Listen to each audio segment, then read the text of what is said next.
So let's talk about the House of Beau, one of the hottest fragrance houses in the last year and a half, and I've been waiting forever to do this house overview, and I'm glad I waited because I have one of their prettiest fragrances, their newest release, Ave Maria, in my collection. I've had it for about 3 weeks now, and so now the set is complete. I have every one of their offerings, and I can't wait to tell you about it. Now, if you don't know, the House of Beau is a beautiful niche house, and their bottles are amazing. The juice inside is spectacular.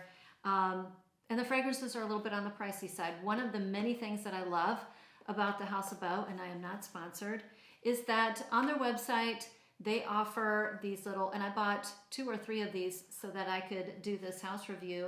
You can get the travel sizes. You can actually pick, mix and match your travel sizes. So it's much easier to sample. It's much more affordable to get your nose on these beautiful offerings. And they also have now the 30 ml size, which is great. So if you love a fragrance, it's much more pocket friendly. So with that, and most of the fragrances that I have are in the little 10 ml travel size. I have 2 full bottles. They happen to be my favorite of the brand. Let's just dive right in. I'm gonna start with one of the first fragrances that I fell in love with. I went down to the Neiman Marcus in Houston like a 1.5 years ago. And oh man, they have a beautiful display down there in the Galleria. And I think this was, I loved every one of them. I loved every one of them that I smelled, but this one was the one that I walked away thinking, boy, I really want a full bottle. And it is Agua De Santos. I'm gonna apologize ahead of time for if I mispronounce any of these, but this beautiful perfume, and the reason why I love it so much, or one of the many reasons, is it features neroli and orange blossom, 2 of my favorite floral notes. So, this is heavenly. If you love orange blossom and neroli like I do, this is going to be right up your alley. To me, this also has a really delicious, thirst quenching orange juice, like spa orange juice in the background. It's not syrupy at all. It just adds a beautiful citrusy sweetness to the orange blossom and neroli. Neroli can sometimes be a little bit bitter. It's not bitter in here at all, even though it is a little bit green. And I think this has lavender in it as well. I definitely get something that smells like lavender in the dry down. So as that beautiful citrus burns off, the orange blossom, the neroli is still there. It smells like sunshine. It smells like the summer. It smells like a warm summer or a warm spring day. And you get this very lovely, it transitions into a floral, woody perfume with a little bit of what I think is lavender in the background. I do think that almost all of these are unisex. Many people might think this leans a little bit feminine, but it's stunning, and I would love to have a full bottle of that one. Let's talk about one of their most popular fragrances, one of their most, Lamar. Lamar is definitely a fragrance that I think sold really well for them, or did really well for them. It is another one that just smells like summer. This just reminds me of a beautiful summer day on the beach. Those beautiful white flowers that has a little bit of a background coconut water, coconut milk thing going on. It smells like it's very aquatic. It has something aquatic in it. It smells very beachy. So you've got those beachy white flowers with a little bit of that coconut water, the coconut milk. It has a little touch of sea spray, a little bit of that sunscreen thing going on, and something very soft, like a bright, soft wood in the background. I wouldn't be surprised if this one had something like driftwood in it, a very beachy wood. Literally, this smells like a goddess on the beach in the summer. It's really pretty. It reminds me of 3 different fragrances in one. Tom Ford, Soleil Blanc. It reminds me of a diptyque fragrance, and I want to say Fleur de Peau.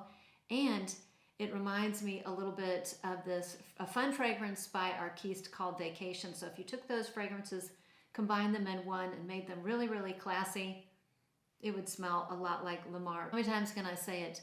An exotic tropical vacation beach in a bottle. One fragrance that really surprised me, and it's one of the last ones that I tried.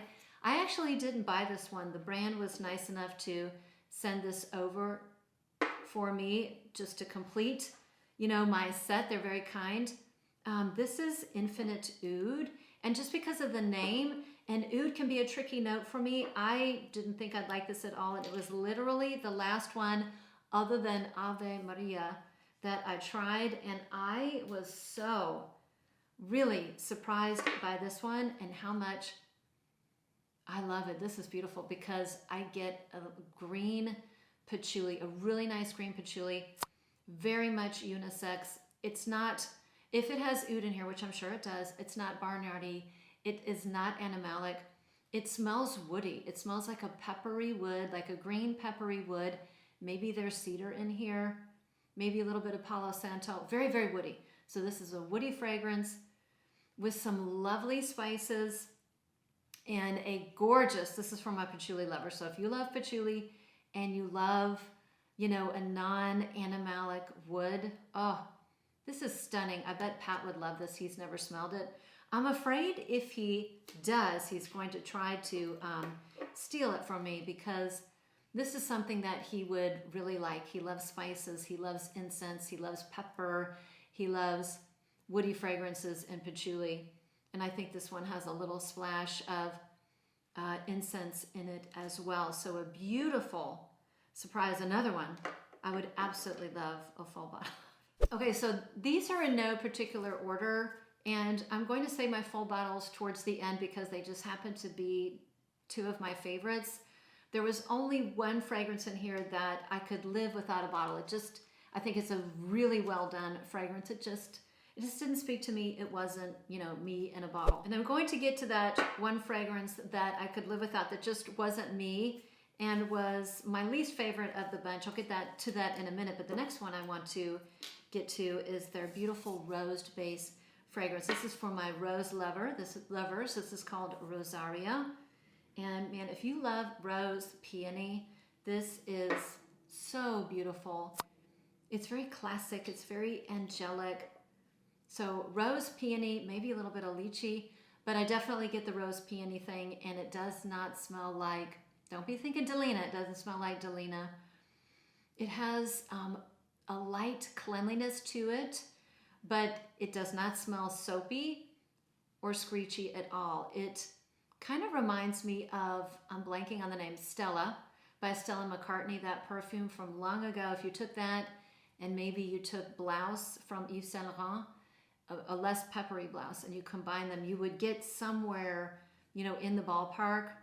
This is prettier than both of them. It's just such a pleasant, clean, refreshing, non-soapy, soft, pink rose peony fragrance. Let me tell you, if you want something that's terrific for summer, if you want something, a great rose perfume, that would be fantastic for spring. And you have the budget for it, or like I said, you can get it in the smaller bottles. Rosario is quite the treat. Now let's go with one of their most famous fragrances. I think this perfume made my most loved perfumes, that list. You guys voted, and you told me, a lot of you voted for this fragrance right here, Casa Blanca. This is a good perfume, and I can see why it is so popular. This, I get a sticky fig. I get tobacco, sticky fig. This is really good. Like a sticky fig tea with amber and tobacco. So it's very much a yin and a yang fragrance. This is the one that has mineral notes. It's not, some fragrances that have that accord in them smell a little bit weird. I do not get that in here.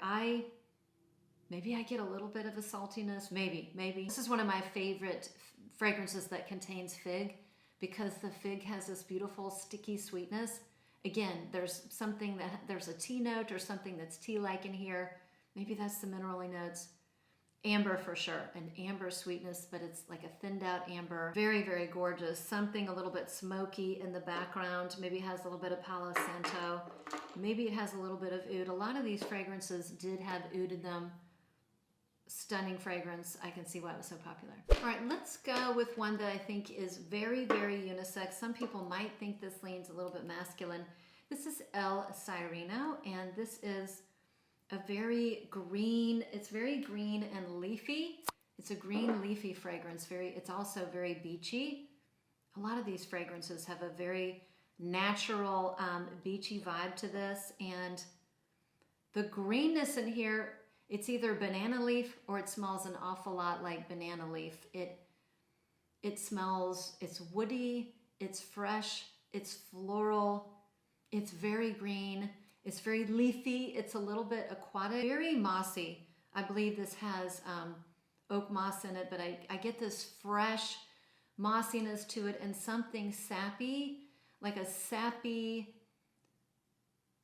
sweetness, almost as if you were on the beach and you went to a tree right on the edge of the beach, the sand, you've got the sand, the water, and you pulled like a piece of bark from whatever tree, let's say it's a banana tree, and you smelled that sap. I get something like that in here.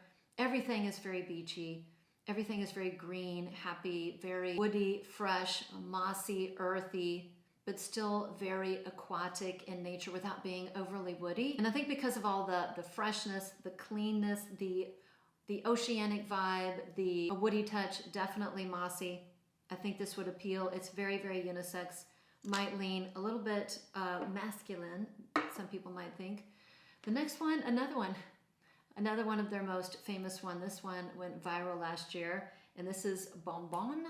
This is a very interesting take. I was surprised that this is a gourmand. This is a non-foodie gourmand. That's what it's described as, but I get more of a, what I think this is a woody floral with gourmand elements and a little bit of saffron. So the flower in here, or at least one of the flowers, is the lily of the valley, and I definitely get it. If you smell lily of the valley, you know what it smells like, and it has a little bit of a green touch. Some people don't like lily of the valley if it can be harsh and too green and a little too soapy and a little too screechy. There's none of that in here.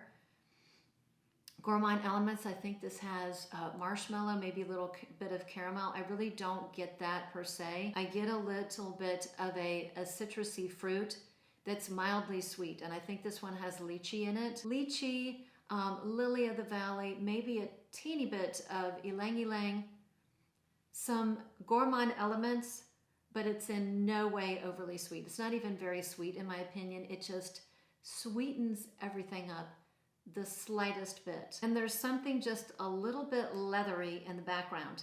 So it either has leather or it has saffron, because saffron smells very, very leathery to me, but absolutely beautiful fragrance. Okay, the only one that I struggled with was the next one here, and it is Oro Verde. Now you really do, I know everybody, you hear this all the time, right? You really need to try on skin. You need to do a wear test. If you only smell perfumes, particularly fragrances from a very good house that are very complex, if you only smell them on paper, many, many times you're missing out. This is a perfect example. On paper, I really didn't like this at all. I really, really struggled with this one. On paper, Oro Verde smells like pot and pickles. I do think it has a cannabis note, and I don't really care for it on paper. But what I will say is that I gave it 2 wear tries, and it is so much better during the wear test than on paper. I mean, it just really blooms. I think the personality comes out a lot more. It's very, very green. It's a very green fragrance, and it smells very damp. So unlike El Sireno, which is very fresh and green, Oro Verde is very dark and it's wet and it is on the damp side. Very aromatic. It's very aromatic. It's very grassy. I want to say it has basil in it in addition to cannabis, maybe a little bit of vetiver. Definitely has patchouli, something warm and kind of a slightly smoky wood in here. It does remind me a little bit of cannabis patchouli from Dries Van Noten. So if you like something like that, I think you would Really enjoy it. Enjoy this one. I like this one much better than I liked Cannabis Patchouli. They are in the same ballpark with this one being much better. So I do think this would appeal to many people, and it's a well done fragrance, but cannabis just doesn't happen to be one of my favorite notes. But other than that, I think it's well done for the fragrance that it is. Okay, now we're getting down to my favorite two. For the longest time, before Ave Maria, Espiritu, as you guys know, was my all-time favorite. This is one of my favorite perfumes in all of my collection. Oh, I think it's an absolute masterpiece. When I started discovering these fragrances, this one just blew me away, and I knew I wanted a full bottle right away. This one has very much of a spa type vibe. It's very interesting. It's clean. It's floral. It has a little bit of earthiness, a lot of freshness. I don't know, there's something about it. I want to spray it because it smells so darn good. That just smells like a spa in Europe somewhere. There's definitely wood in here, and the wood is clean, probably cedar wood, bordering on being a little bit wood chippy. It has a beautiful floral note. I want to say it's iris. Has a little bit of a sweet vegetal thing going on. I think it's a little carrot or carrot seed, probably a little bit of oak moss. It has this beautiful, there's something very nostalgic about it without being matronly, or how should I put this? It has a classic, timeless elegance to it without smelling overly vintagey. Now, there's nothing wrong with vintage scents. I have many fragrances that would be considered vintagey, but this one has a timeless classiness to it. There's something so fresh about it too. Must be that oak moss. I'm telling you, oh, I really need the full bottle. I'm gonna go through this. I wear it sparingly because I have the smaller bottle, and the smaller bottle is lovely because they are much more affordable. So if you fall in love with one or a few, you know, the smaller bottle is such a nice option. But Espiritu, hands down, was my favorite in the bunch. That's saying something when it is competing with these beautiful fragrances until Ave Maria came out. Now, I don't know. They're very different fragrances. Which one is my favorite? I'm not going to pick one because I think they're both beautiful. They're both very different. Whereas this one is reminds me of a spa somewhere in the European mountains where it's very dry and refreshing. This one is on the other side of the earth. This one is very watery. So this is a dewy, watery, white floral fragrance. If you know me, you know I love white flowers. I love gardenia. I love lily of the valley. I love orange blossom. I love neroli. I love them all. Tuberose, most of the time I love. And of course, gardenia, when gardenia is done well, it's definitely one of the prettiest florals to smell in real life. Very difficult to do in perfumery. This is mainly like a neroli, orange blossom, a gardenia fragrance, and let me tell you, they nailed these white florals. But they're not your typical white florals. These are dewy white florals. This smells like, you know, a water angel or a water nymph. There's something so refreshing, very aquatic. I think it has a Merlot note in there and here. And when you think of Merlot, you think of a dark, heavy wine. There's nothing dark and heavy about this at all. I would have guessed it was more along the lines of a rosé, because a rosé is light, it's refreshing, it's bubbly, it's almost a little bit dewy, and still has that sweetness, but without being overly heavy and dense. I would have said a little bit of rosé going on in the background, but I do think it is Merlot, to be exact. I could smell this forever. I'm going to predict that this is going to be one of the most successful releases of all of 2025. I know we're just in the beginning of March. Mark my word, we're going to get to the end of the year. This is going to be a hit, and I think that their 1 ounce bottle just sold out. So that goes along with my prediction. It's stunning. It's very easy to love, and I know several people who don't enjoy white flowers who really enjoy this fragrance. It's very unique. I don't have anything in my collection that smells it. Job well done. So that was it. That was my quick house overview of the beautiful House of Beau. Again, a video I've been meaning to make for such a long time, and I'm glad that I dragged my heels and waited 4 or 5 months so that I could wait and include Ave Maria in this list of beauties. So thanks again for sticking around. Thanks for watching. If you have another house overview you want me to do, let me know down below. And if you've tried any of these, let us all know what your favorites are and why. And with that, I'll see you on the next one.